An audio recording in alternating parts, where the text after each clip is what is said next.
everybody. Hello. The WNBA expansion draft is almost here. Tomorrow is the date of the official draft on ESPN, 6:30 p.m. Eastern on ESPN. That broadcast will be as the Golden State Valkyries figure out their team. And it is an expansion draft for Golden State, but it's really an opportunity for some shuffling for just about everybody, including the Indiana Fever, who have a shirt on the wall behind me and are the focus of today's video because that's the team I cover.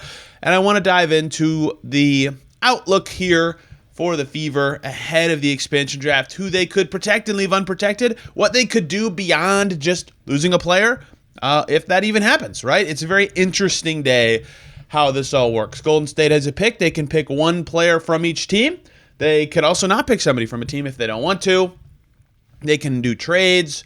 There's lots of incentives for every team to figure this out. The New York Liberty, for example, the most fascinating team to me. They have a lot of players they probably want that they'll have to leave unprotected. How will they in Golden State sort that out if they actually need to? Let's dive in from a Fever perspective and start with the following question. If you, yes, you listening, were in charge of the Fever, who would your protected list be? That's their first thing they have to figure out. What 6 players do the Fever want to put on a list and say, hey, Golden State, you cannot pick any of these 6, none of these half dozen? I think if I were running the Fever, even if I didn't want to keep all of these players, my 6 would be Cailin Clark, Aaliyah Boston, Kelsey Mitchell, Lexi Hall, Nalissa Smith, and Temi Fagbenle. But I would think about Temi Fagbenle versus Damiris Dantas for salary floor reasons, for ability reasons. Who knows what Temi Fagbenle's future in the league is, if she wants to come back, right? She took a lot of time off before last season. If she does want to play and is interested in remaining with the Fever, she'll be a restricted free agent.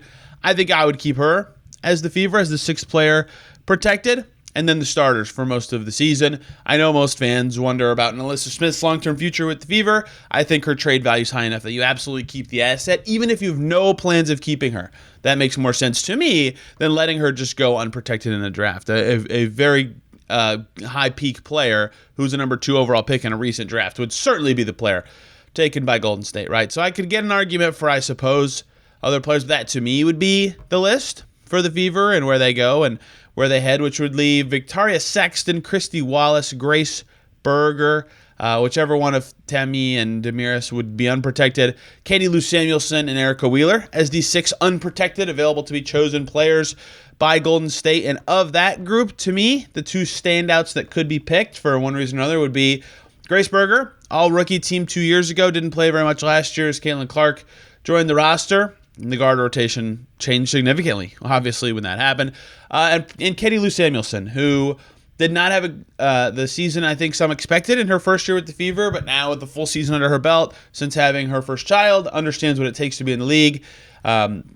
Reasonable to assume she could be better next year. Plays an important position on the wing, and Golden State has to hit a salary floor. So people have talked about, this big protected salary for Katie Lou Samuelson could scare them off. I kind of think the opposite. I actually think it could be a reason Golden State would look towards picking her. So that'd be what I would pick if the Valkyries are going to pick a player from the Fever roster. I would assume it would be one of Berger or Samuelson, should they be available of the list I said, or perhaps the whoever's unprotected of the other players that I said that were right on that line. Temi Fagbenle, if she's a restricted free agent, perhaps could be a good fit, or Damiris Dantas, although Damiris Dantas on a 1-year deal may not be something super appealing to Golden State, at least in terms of acquiring assets. Katie Lou probably fits the same boat, but a higher salary closer to a floor could have value to them. So that's where this stands for the obvious part for the Fever. Who do they protect and who could get taken from them? But that is far from the end of the conversation, right? Because expansion drafts go way beyond that for any team. In fact, let's go back to the 2000 expansion draft for the WNBA, the Fever's expansion draft, as they joined the league for the first time. Kelly Krauskopf, fittingly, was running the team back then, the now Fever president once again, who came over from the Pacers after a stint with the Fever before that for almost 20 years, right? And lo and behold, Stephanie White, who is now the coach of the Fever, was a player the Pacers. The Fever acquired during that 2000 expansion draft, and they traded to get her. It wasn't actually a pick that would have originally been theirs, I believe. I tried to dig back into this in lots of ways. I think there's been some poor record keeping in the process. It was a trade, though. The Fever traded Sandy Brondello, who's now the Liberty coach, ironically, and a first-round pick in the actual draft, not the expansion draft, to the Miami Soul, who were also involved in the 2000 expansion draft, and then the Fever got Stephanie White in that draft instead of Miami. So, stuff like that is allowed. And now Stephanie White, obviously the coach of the Fever. I love that kind of symmetry. But for example, if there's a player available, unprotected, that from another team that's going to be picked, the Fever could say, hey, we want that player. Let's trade something, a first-round draft pick, a second-round draft pick, a third-round pick, someone else they don't want. If you're the Fever, you could trade that to Golden State and theoretically get someone picked or going to be picked, by that team in that draft, right? There's all sorts of funky ways it could go. And I think, to me, that looking through other teams' lists of who could be protected and unprotected, I don't cover other teams, so it's hard for me to be as dialed in on who I would and wouldn't protect. I use Kevin Pelton's list on ESPN because I think his mirrored mine the most, at least in terms of my estimations in my head. Right, some standouts to me. Atlanta Dream, they had 2 first-round picks from overseas that, didn't really play this year. And if they protect them, then they might be leaving someone decent unprotected, like Haley Jones or something. Atlanta could be a team that if their player getting picked by Golden State is someone the Fever want, they could look to work out a deal. Rachel Banham with Chicago potentially could be an unprotected player. Olivia Nelson-Adota with Connecticut, or if they keep 0-0, the Sun, maybe Veronica Burton, who's very good against the Fever in the postseason this year.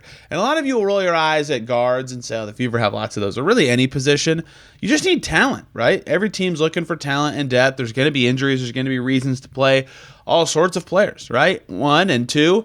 You just never know who's going to be taken from the Fever in this expansion draft, too.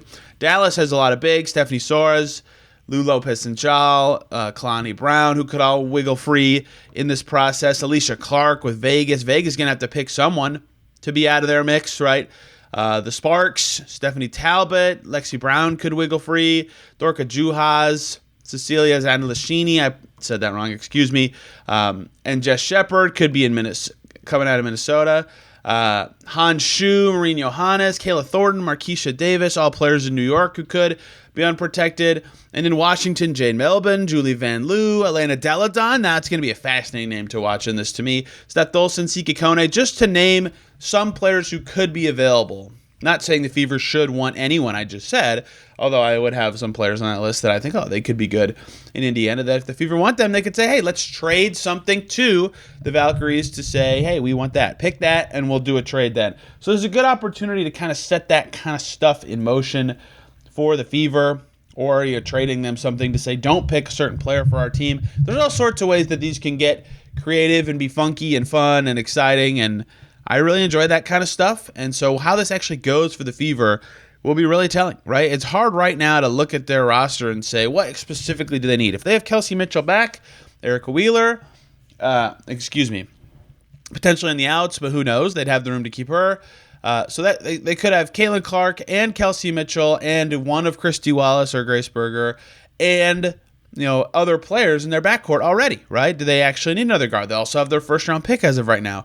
And they'll have Aaliyah Boston and potentially Nalissa Smith and potentially one of Temi Fagbenle and Demiris Dantas available in their front court. Like, they have the strong foundation from last season would, in theory, still be in place with good draft picks and money to spend. Like, it's hard to say they very obviously need any one specific thing except for wings. So if any wing, I think, is a very obvious pick for Golden State in this draft that the Fever could and would be willing to send assets for, that does make sense to me. And if you're the Fever, if your rotation ends up filling up in a way that means you don't need to use your draft pick in 2025, maybe think about trading your first-round pick to Golden State, and getting something real good in return. So there's just a lot of ways that could go. That's the fun of the expansion drafts in the WNBA, and I'm looking forward to seeing what the Fever end up doing, if anything, or if they just sit there and lose a player and pick up the pieces from there. So that's my preview of what could happen and what to watch out for. This stuff is all so fascinating to me. This is the first expansion draft I've covered. As a media member, I've obviously followed some before, although the last one was in 2008. But this will be fun. It'll be even crazier next year with 2 teams. But I think this could be an interesting time for Kelly Cross Cup to look to find value, even though it might be hard to actually get it. Golden State's goals will be, of course, very fascinating, and what players are left protected and unprotected from other teams could influence something I said should completely be a moot point today. We'll find out more tomorrow I'll be in Chicago for Pacers Bulls, which is unrelated to Fever content, but is relevant to my ability to put out a video reacting to what happens from the expansion draft. But I'll have a story up in the next, and I'll have a video up on that as well, if anything dramatic happens. Thank you guys for watching. Hope you learned something. If you have questions, let me know. I'm on Twitter and Blue Sky at Tony R. East. Thanks for watching. We'll see you soon.